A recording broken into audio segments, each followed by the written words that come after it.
તો અમદાવાદથી હાલ મહત્વના સમાચાર સામે આવ્યા છે। અમદાવાદમાં એમ્સનું ડ્રાફ્ટ બજેટ રજૂ કરવામાં આવ્યું છે, જેમાં અમદાવાદ મહાનગરપાલિકાનું 10,801 કરોડનું બજેટ રજૂ કરાયું છે। સ્ટેન્ડિંગ કમિટી સમક્ષ કમિશનર એમ થેન્નારસને રજૂ કર્યું છે આ બજેટ।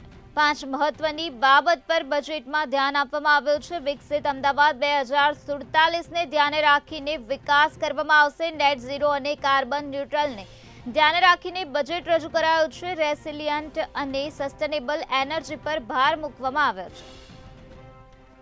તો આ જ મુદ્દે વધુ માહિતી આપવા માટે આપણી સાથે સંવાદદાતા મેહુલ દુધરેજિયા જોડાઈ ગયા છે। જી મેહુલ, અમદાવાદમાં એમ્સનું ડ્રાફ્ટ બજેટ રજૂ કરવામાં આવ્યું છે, શું છે વધુ વિગત?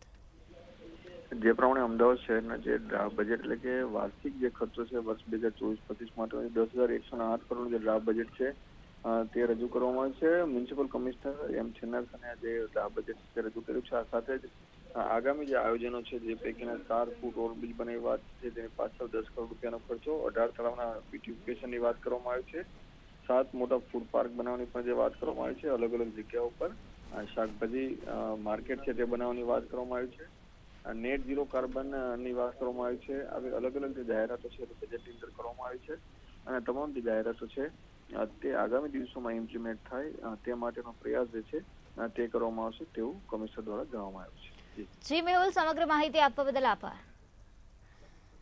તો ઝીરો વેસ્ટ અને સર્ક્યુલર ઇકોનોમીને પ્રાધાન્ય આપવામાં આવ્યું છે। લિવેબલ અને હેપી સિટી બનાવવા માટે ભાર અપાયો છે। આ સાથે 4 ફૂટ ઓવરબ્રિજ પાછળ 10 કરોડની જોગવાઈ કરવામાં આવી છે।